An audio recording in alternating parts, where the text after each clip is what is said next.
Banyak yang kena, cacat, mati. Nah, termasuk saya 150 orang itu tenaga ganti. Bahwasanya pasukan dari Brigif 4 banyak yang menjadi korban. Maut banyak dari korban. Saya tidak ada bayangan takut mati, saya tidak. Mantap ya berangkatnya. Berangkat itu? Ya, ke pelabuhan itu. Yeah.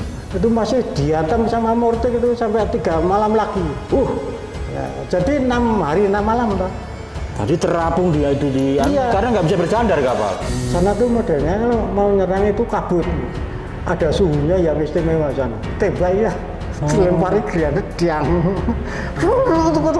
Ditangkap hidup apa mau kita diselesaikan di situ? Kena tembakan terus akhirnya dipotong ini kepalanya.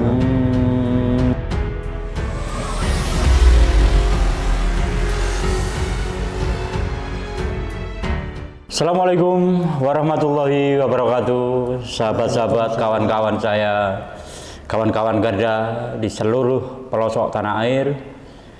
Hari ini untuk yang kesekian kali saya kehadiran tamu yang akan menemani saya untuk berbincang-bincang mengisahkan tentang pengalaman misi tugas operasi semasa beliau masih aktif, dinas aktif di Kesatuan Tentara Nasional Indonesia.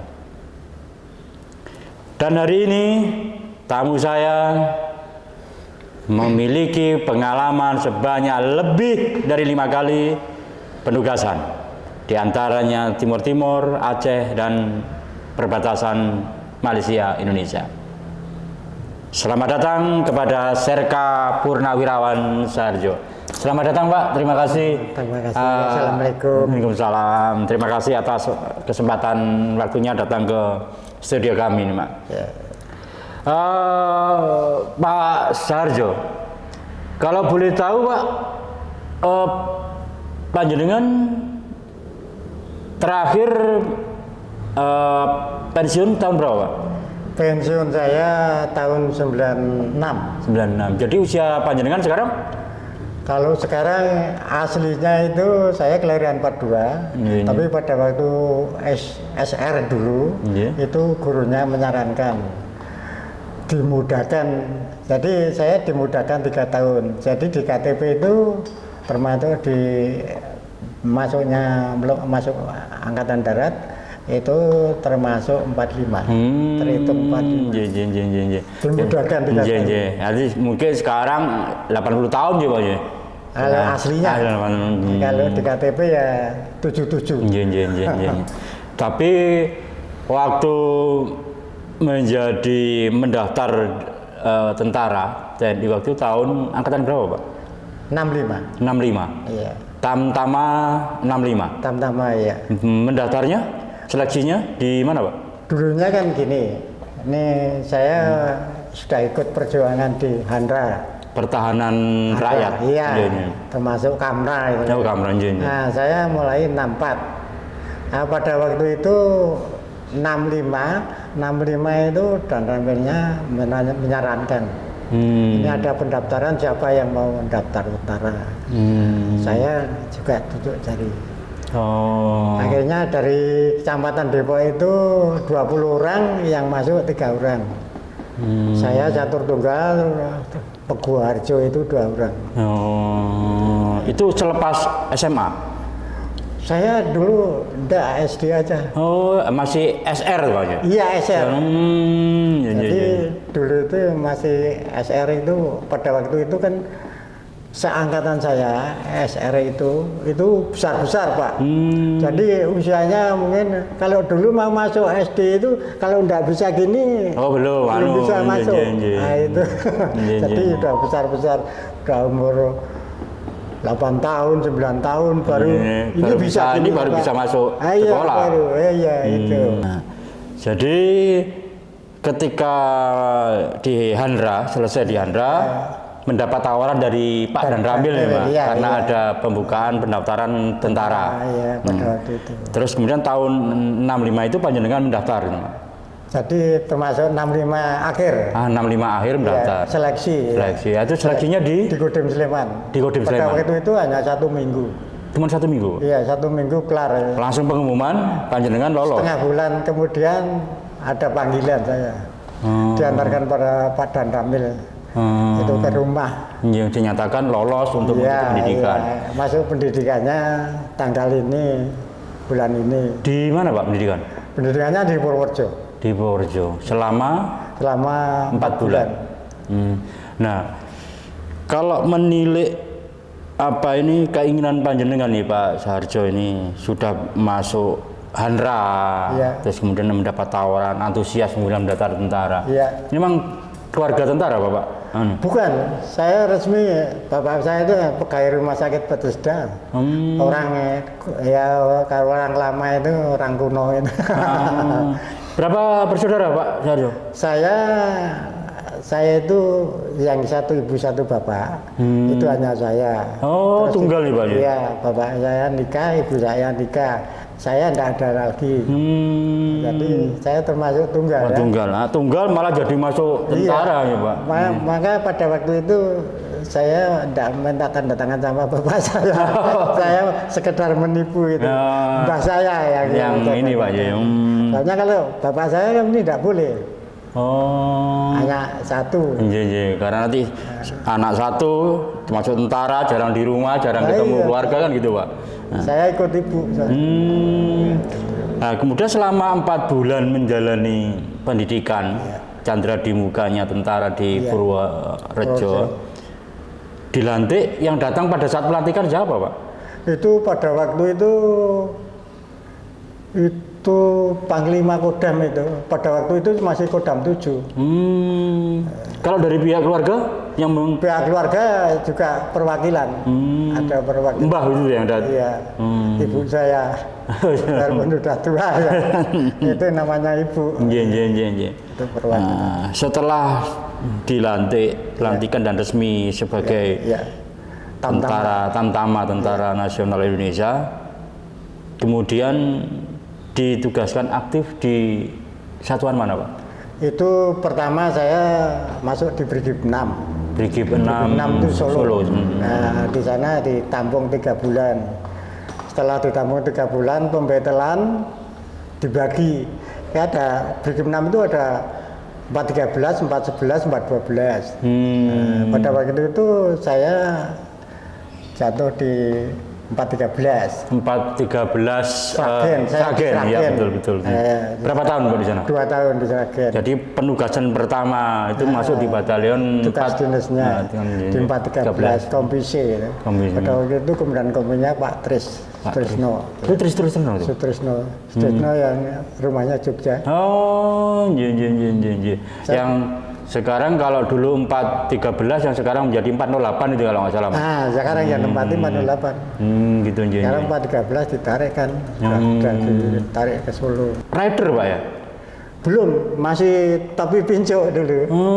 Masih biasa. Oh, masih infanteri biasa? Saya jadi Kostrat itu 78, sudah di Purworejo.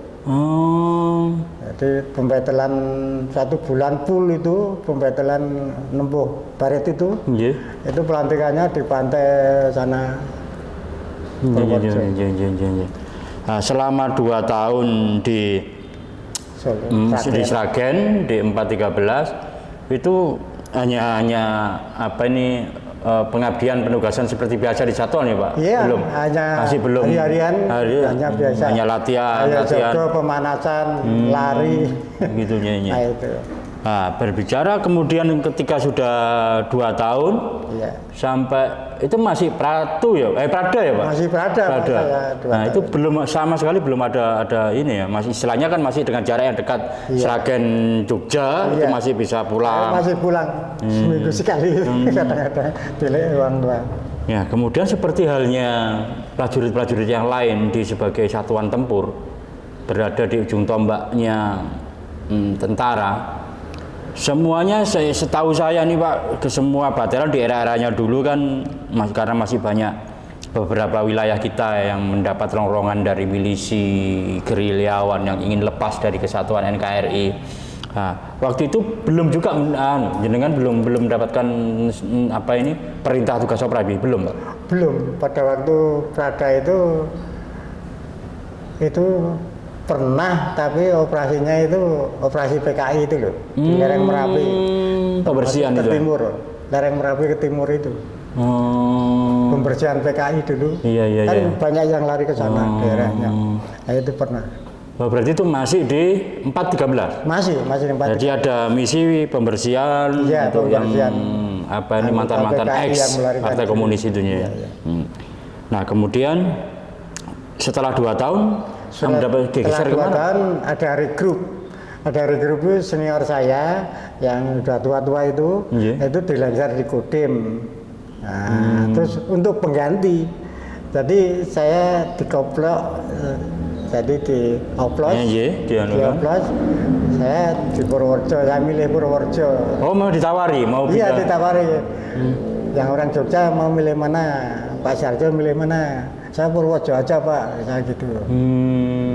Karena Purworejo itu terkenal daerah pensiunan.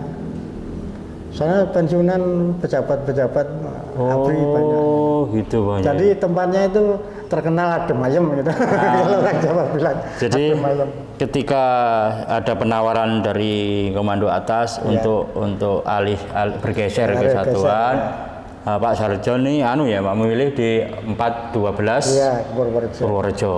Nah, itu yang memang murni raider Kostrat ya Pak? Belum. Oh, belum juga? Belum. Masih batalion infanteri biasa? Iya, setelah saya di sana 2 tahun, Iya. baru ada peredaran persamaan itu dulu karena orang-orang batalionan pada waktu itu diharuskan pakai baret atau menjaga kewibawaannya, Iya. nambah bukan topi pinco. Betul. Iya. Nah, jadi setelah 2 tahun pindah ke Purworejo. 412 tahun berapa itu Pak? Pindahnya itu 68. 68. Ya. Jadi mulai masuk itu tetap menjalani lagi ya Pak. Suruh apa ini adaptasi lagi ya Pak? Iya. Pengojokan untuk masuk kegiatan sudah kegiatan biasa latihan itu karena penyesuaian. Nah, betul.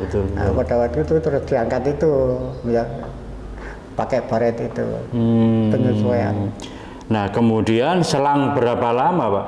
Ketika sudah di 412 terus kemudian panjenengan menerima atau mungkin satuan batalion itu menerima surat perintah tugas. Nah, karena waktu itu di tahun antara 60, 70, 80 sampai 90 akhir ini kan masih bergejolak ini beberapa wilayah kita ya. Iya. Ya pada waktu itu 69 itu batalion saya ditugaskan di Kalimantan. Pertama kali tugas. Oh, di Kalimantan, Pak. Saya udah jurid 1 itu. Itu udah Pratu ya, Pak? Iya, Jurid 1. Dengan misi apa itu, Pak? Ya misi penyelesaian dulu kan ada apa itu teroris sana. Teroris yang kusak-kusuk di Indonesia. Nah, mulai mau masuk antara perbatasan Indonesia sama Malaysia itu. Saya pas kebetulan di Kecamatan Siluas, kampungnya itu Jagoi Babang. Jagoi Babang itu lalu lintas orang-orang pedagang-pedagang itu lewat mau ke Malaysia, Jalan Setapak. Jadi pos perbatasan. Nah, jadi melalui hutan itu, Pak. Kalau di Malaysia berjalan kaki 2 jam. Oh, dari Kalimantan ke Malaysianya itu ya? Ya dari pos saya itu, dari pos saya ke masuk Malaysia cuma 2 jam. 2 jam. Jalan kaki tapi jalan setapak itu. Iya, betul. Pada waktu itu belum ada jalan besar. Iya. Ya, jadi sementara fungsi tugas pokok dan fungsinya panjenengan dengan teman-teman yang di wilayah perbatasan itu Pak, berusaha untuk nahan atau memang tidak memperbolehkan orang Malaysia masuk, orang Indonesia masuk ke sana atau itu kalau masalah masuk dan keluarnya orang Indonesia Malaysia itu bebas asal ada surat-surat. Ada surat-surat. Berapa kekuatan, Pak, waktu di pos itu? Itu 1 peleton. 1 peleton. 1 peleton itu 36-an lah. Iya. Nah, jadi selama berapa tahun, Pak? Itu 1 tahun persis. 1 tahun. Januari, pulangnya Januari. Nah, karena otomatis di sana tidak begitu banyak gejolak dalam artian secara. Ya, pada waktu itu ada gerombolan ya. Di Kalimantan itu ada gerombolan pada waktu itu. Itu yang pimpinannya itu malah cewek itu dan kompinya yang di sektor timur itu. Tapi kalau daerah saya aman total. Pos saya itu aman total. Jadi pos saya itu hanya mengendalikan orang yang mau ke Malaysia dan Malaysia yang mau masuk Indonesia. pada Jadi waktu itu. memberikan cek dan recheck setiap orang yang keluar dan masuk itu harus surat-surat ini. Iya. Nah, selama 1 tahun kemudian ditarik kembali ke home base, ke satuan. Itu tahun 70 persis. 70 injil. Januari juga. Jadi 1 tahun persis itu. Nah, perjalanan di sana itu susahnya itu logistik, Mas. Logistik itu ngambil perjalanan 1 hari itu PP itu. Untuk masuk ke pos sampai ke anu itu dari kecamatan. Jadi kedudukannya logistik itu ngambilnya di kecamatan. baru dibawa ke pos itu 1 hari 1 malam. Jalan kaki 1 hari. 1 hari. Jadi berangkat pagi pulangnya sore. Bawa beras 10 kilo ini nyambing. Kalau orang sana bilang nyambing di sini tuh. Iya, taruh di sini terus. Iya, orang Kalimantan kan gitu. Nah, kalau satu pos 1 peleton, jadi kan tinggal dibagi saja Pak, berapa orang yang ngambil logistik, nanti anukan lagi. Iya, ada yang ngepos kan. Nah, sekali ambil logistik untuk berapa untuk persediaan berapa? 10 orang itu. Terus untuk 1 regu giliran gitu. Per bulan giliran ngambilnya. Jadi mengambil logistik untuk persediaan selama 1 bulan. Iya, perjalanan 1 bulan. Nah, ini kadang-kadang sampai kehabisan juga ya Pak? Iya, kalau di sana insya Allah enggak pernah. Jadi nggak sampai survival, nggak sampai ya Pak? Enggak. Alhamdulillah. Iya.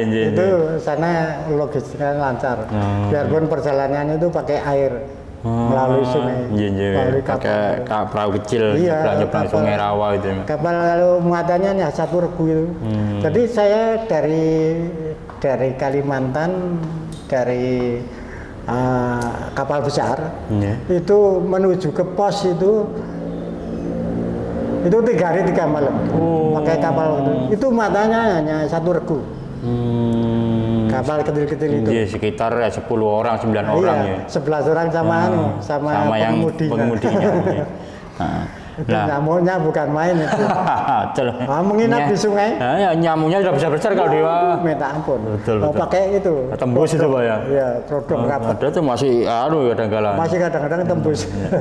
Nah, ketika sudah kembali ke satuan, aktivitas kembali normal Pak. Ya, normal. Nah, jadi tetap latihan, kegiatan aktivitas setiap hari. Nah, kemudian itu selesai, tidak lagi kemudian jenengan tidak lagi menerima penugasan ya setelah pulang dari Kalimantan. Jadi tugasnya itu termasuk 75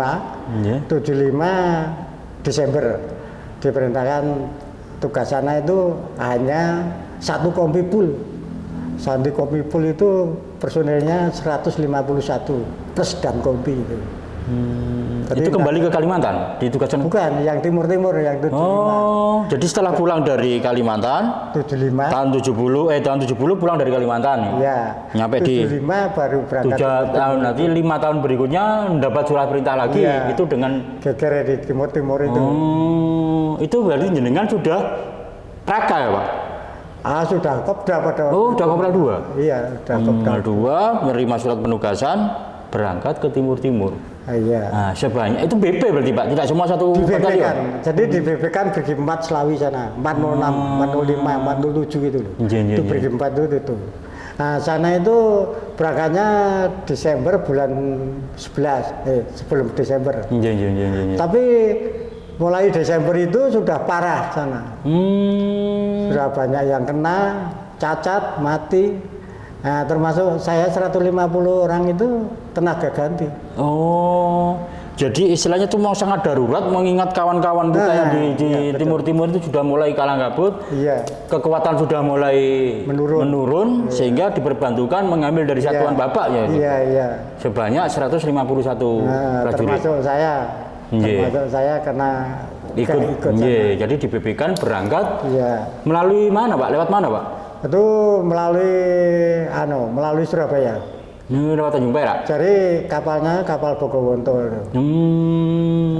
Jadi dari Selawi dinaikkan kereta Surabaya.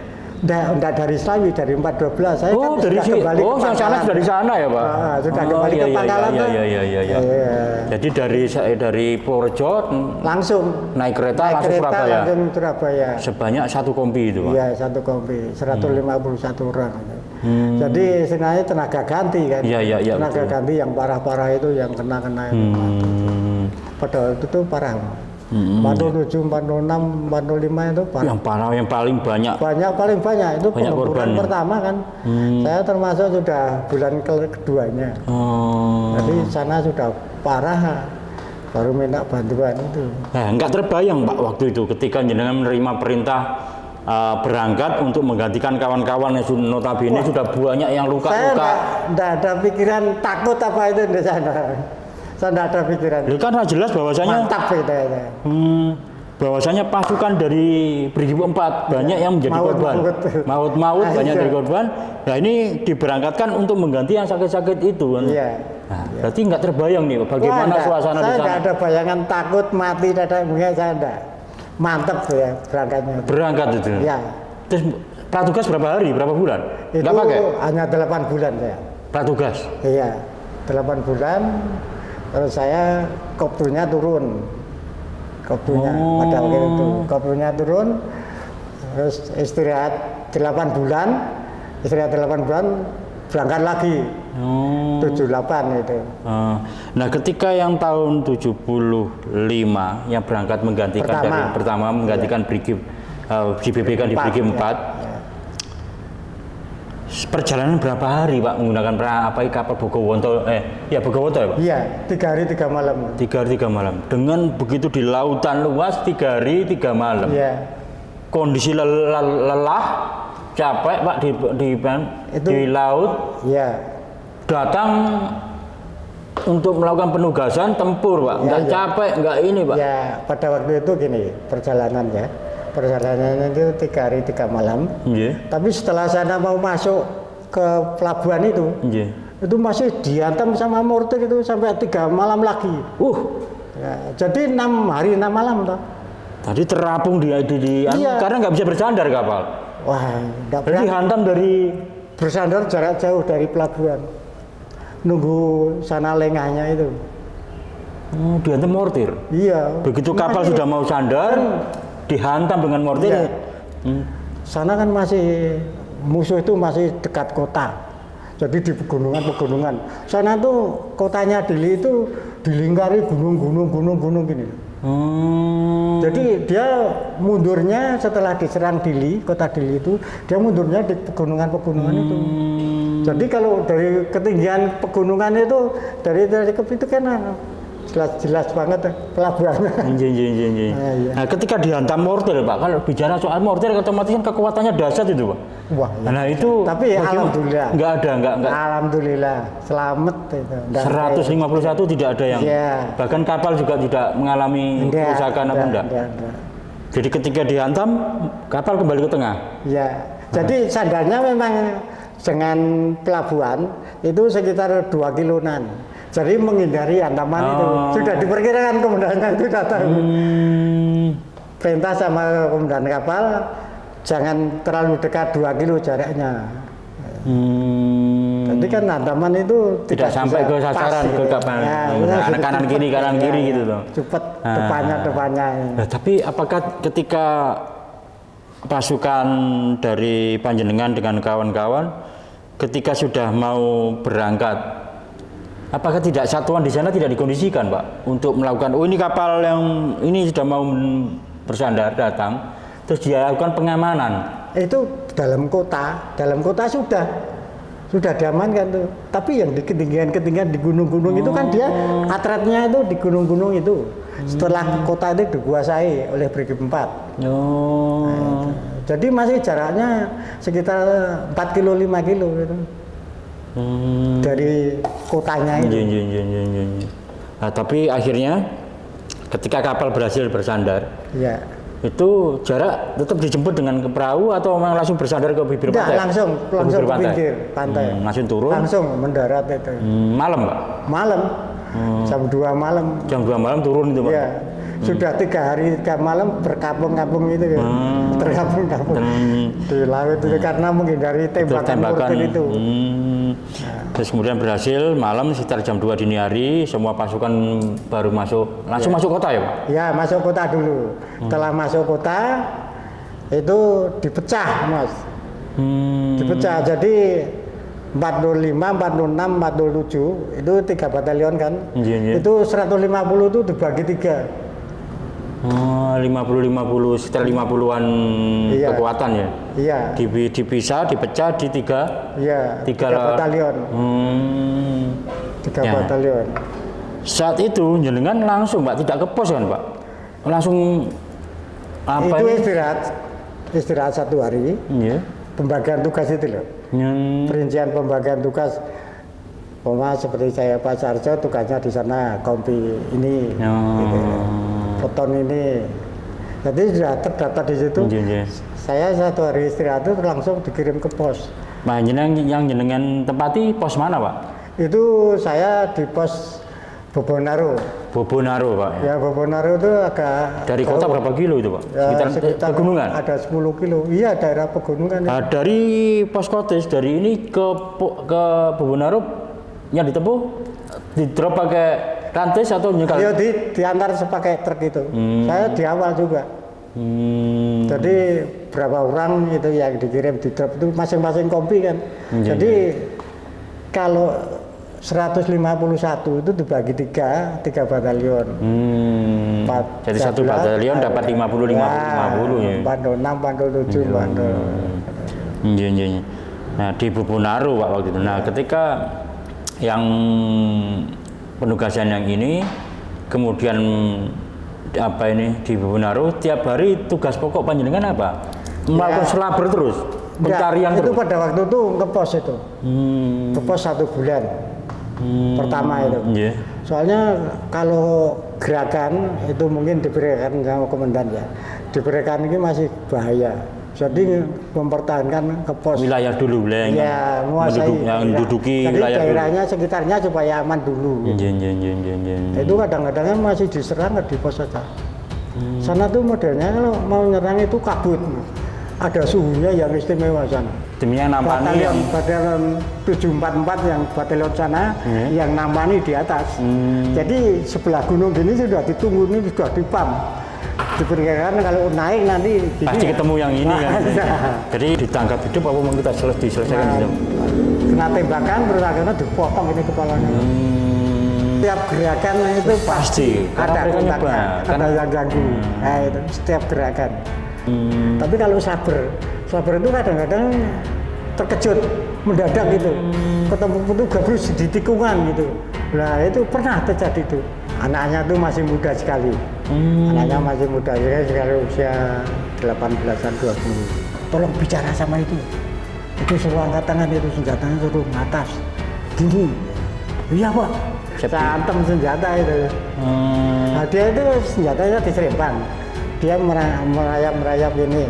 Ini 2 mayat berhasil kita evakuasi Iya. dan 1 senjata. Iya. Senjata jenis apa yang berhasil disita? Senjatanya AR 16.